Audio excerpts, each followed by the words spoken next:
एक बार एक आदमी अपने छोटे से बालक के साथ एक घने जंगल से जा रहा था। तभी रास्ते में उस बालक को प्यास लगी और उसे पानी पिलाने के लिए उसका पिता उसे एक नदी पर ले गया।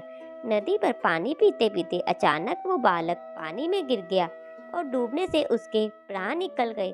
वो आदमी बड़ा दुखी हुआ और उसने सोचा कि इस घने जंगल में अपने बालक की अंतिम क्रिया किस प्रकार करूं। तभी उसका रोना सुनकर एक बाज, गीदड़ और नदी से एक कछुआ वहां पर आ गए और उस आदमी से सहानुभूति व्यक्त करने लगे। आदमी की परेशानी जानकर सब अपनी अपनी सलाह देने लगे। गीदड़ ने लार टपकाते हुए कहा, ऐसा करो, इस बालक के शरीर को इस जंगल में ही जमीन पर छोड़ जाओ, धरती माता इसका उद्धार करेगी। तभी बाज बोला, नहीं, धरती पर तो इसको जानवर खा जाएंगे। ऐसा करो, इसे किसी वृक्ष के ऊपर रख दो ताकि सूरज की गर्मी से इसकी अंतिम गति हो जाए।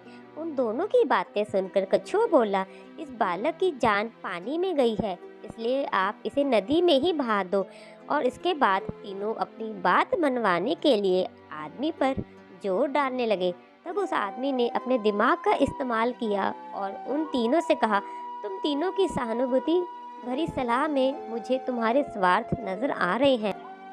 तब बालक के पिता ने कहा कि गीदड़, तू चाहता है कि मैं अपने बालक के शरीर को ऐसे ही जमीन पर छोड़ दूं ताकि तू उसे आराम से खा सके, और बाज, तुम किसी पेड़ पर मेरे बालक के शरीर को रखने की सलाह इसीलिए दे रहे हो ताकि इस गीदड़ और कछुए से बचकर आराम से तुम दावत उड़ा सको।